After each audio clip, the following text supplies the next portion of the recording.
Hi everyone, it's Stephanie Thompson. Welcome back to Read Your Library. Hey, just a word of warning. We're going to go really heavy nerdy in this episode.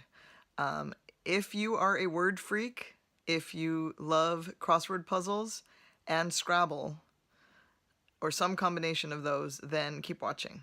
If not, fair warning, that's what this is about. But I will tell you that the books we're going to talk about today are linked by a love of words and a love of puzzles and games, and if you are into that at all, these are books you should definitely look into. So we have two books that are not about the same thing but are linked. Crosswords by Mark Romano and Word Freak by Stefan Fatsis.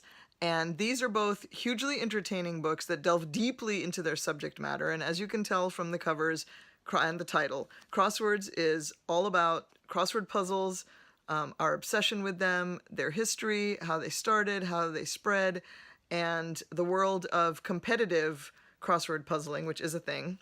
And then Word Freak is about Scrabble, and again, delves into its history, how it started, and its spread, and how it's become basically, along with Monopoly, I think, the most popular board game in America. And the world of competitive Scrabbling, because that's a thing.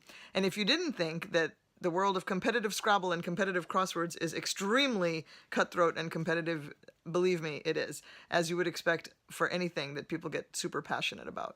The nice thing about both crosswords and Scrabble is that in doing them and in playing them, you indulge yourself in the illusion that in addition to being competitive and doing something that's a puzzle, you're also learning something, right? Because when you do crossword puzzles especially, you often have to spend some time looking upwards, trying to understand what they are when you figure out what the missing word is, and you have to really broaden your vocabulary.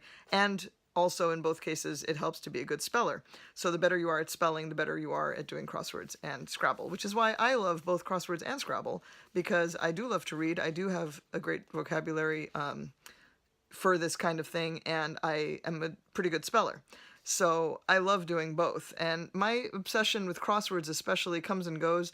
There are periods of time, months, sometimes years, where I do them every day. And there are other times when my brain is just not in that mode and I can't focus, and I leave them alone for a while. But I always go back to them. I do the Sunday New York Times crossword puzzle, and I do the other days sometimes. Sometimes I do them online, although I enjoy doing them on paper more. It just depends. My biggest accomplishment was completing a New York Times Sunday crossword puzzle in pen without any errors, and that has happened to me exactly once. One time, and I posted a picture on Facebook because I was so excited, and like 3 people were excited for me because they probably do crossword puzzles too and agreed that it was an awesome achievement. But yeah, always in pen, never in pencil, and when I do make a mistake, it's very frustrating because you can't hide it. But that's why I do it, to add another challenge. The interesting thing about also these books is they take you in depth into the competitions, which is something I did not know anything about, an unknown world to me. And you get a real feel, blow by blow, for what the competition is like. Like, for instance, in Word Freak, there's at some point where he's like showing you the board with every passing play, saying this guy played this much for this score, and then this opened up this for this other guy. So it's really interesting. And you also get to see the sort of weird, diverse cast of characters, the people who play these games and who are highly competitive, and it tends to be the same guys like in chess or poker or whatever who show up over and over again. But definitely worth checking out. Will Shortz shows up in both of these.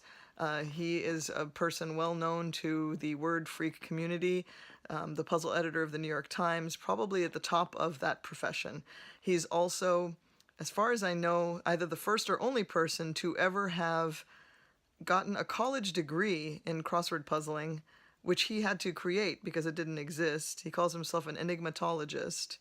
I think you can also say cruciverbalist, although the cruciverbalist can describe the person doing the puzzle, while the enigmatologist describes the person creating the puzzle.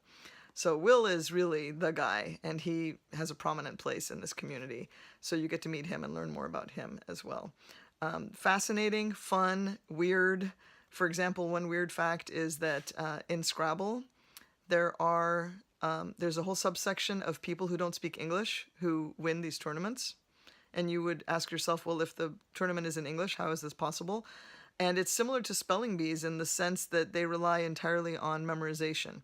There are people from like Thailand and Singapore and places like that for whom not only is English not a native language, but they're not even fluent in it, much less the sort of weird arcane words that they come up with to win Scrabble games. But they memorize huge chunks of the English dictionary, and their skill is in basically just looking at the board and figuring out where these high-value words they've memorized can go.